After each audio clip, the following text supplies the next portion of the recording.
plan to center yourself. Just before lunch, we did it. Right? You wrote a stay calm plan. So you could do many things to calm yourself.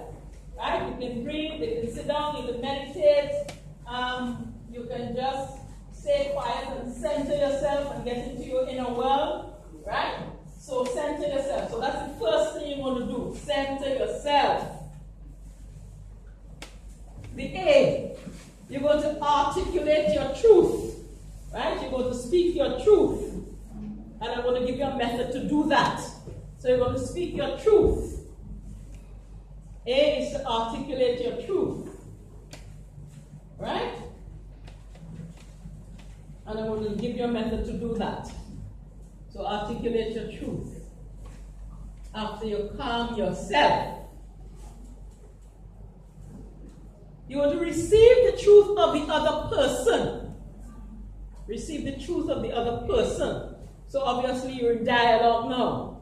That goes for your children also. In the Caribbean, we have this stupid thing going on that only the adults could speak, and we tell children something, I don't want to hear you.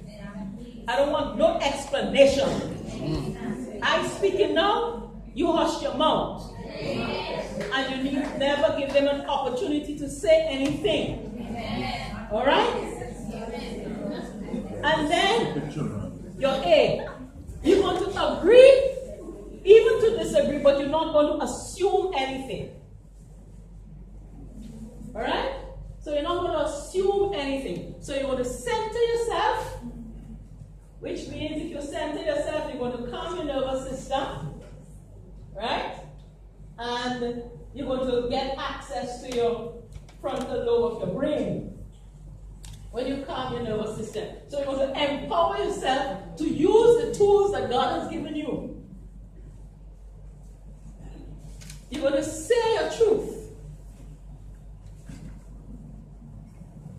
You're going to be ready to hear the other person's truth. And you're going to agree. Even when you have to agree to disagree. But you're not going to assume that you know. Right? So then let's move further. Everybody cool with that? You good? Yeah. All right. So that's the skill you're going to use to speak your truth. Once you're calm, you're going to use this skill to speak your truth. I feel, and then you're going to name the emotion. Now, a lot of us, because we put feel in front of a word, we think it's an emotion. Let's say I say to the bishop, I feel you don't like me. That is not an emotion, that's a thought, that's a cognition. Now, I have to ask myself, when I am thinking that the bishop doesn't like me, what might I be feeling? You get it? Yeah. And for a lot of Caribbean persons, a lot of us, unless we really train, we don't speak about our feelings first. We say what we want to do. So those of us who teach, you know that. The children in school will tell you, I just wanted to hit him. They tell you what they want to do. They give you behavior first. And then they say, okay, so why do you want to hit him? What were you feeling? Then they describe what the person did. Because he hit me. So what you felt? Well, I felt to hit him. They go on to the same thing. And say, okay, well, when you think you want to hit somebody, what might be making, what feeling might be making you, want to hit the person? And then they come to angry. However, in some cultures, most cultures, especially the American culture, they talk about feelings first. I don't care what we talk about first, but what I want us to do is to be aware of our feelings. Because if you're aware of your feelings, you are empowered. You know why? Feelings is the only reality you have that you can change before you change behavior. You know that? And another thing I want to say even before I finish that sometimes we think we are one with our feelings. We never totally become our feelings. I could never be my anger.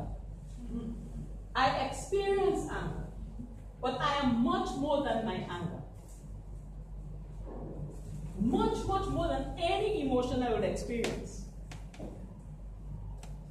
Emotions are like the weather. They change every time. And I could change it just by what I think about it. So let's say I'm driving in Trinidad. Right? Those of you who ever been to Trinidad, you know that bad. So Sister Esther said it had to be Trinidad. So you're driving in Trinidad, and they're using the side of the road, right? The shoulder of the road as a lane, a regular lane. And they're driving faster than if they're in the even regular lane, right? But as soon as they see those blue lights going, they want everybody, forgetting that you have 2 more lanes, they want everybody to move on to that lane, right? So they could come in. And they don't care whether they bump somebody or kill somebody or kill yourself. And one day, I heard myself say something that I wasn't proud of. I was alone in the car, but that didn't matter. I heard myself say something, you have to edit this please. I heard myself say something that went like that. Oh yeah, I'm policeman, he should go and kill himself. And the police should really pick him up. And immediately, it was like, wow, that's so angry, that's vengeful. Wow. So, to be honest, I have worked on myself. That happened about 3 years ago. I've worked on myself. And I'm to the place where I now say, God, that's your son or that's your daughter making a foolish decision. Save them. Right? So I have come from a very angry thought to a very self-calming thought. Who is the beneficiary? Julia.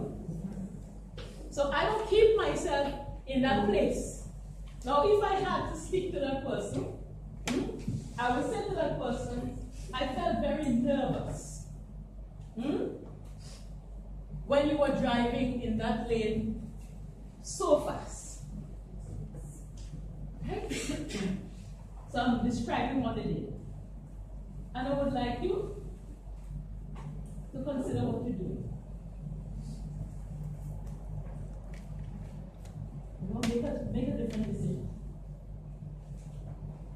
That sounds rude? No. Right.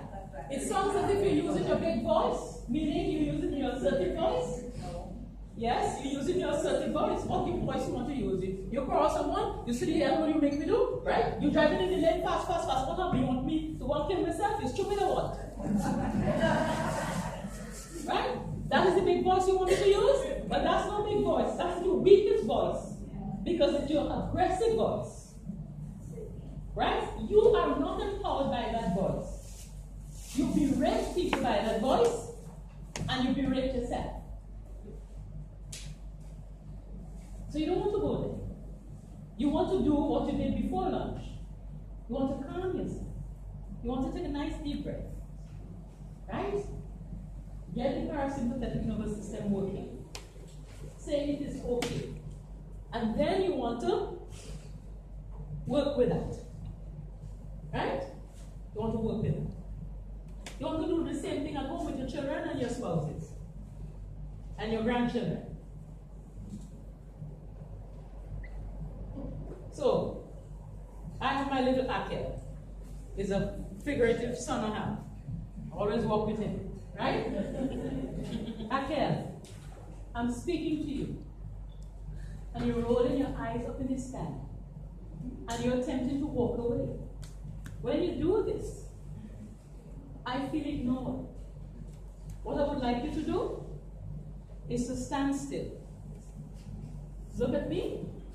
Make me know that you're hearing me by nodding or something. You could always ask me a question.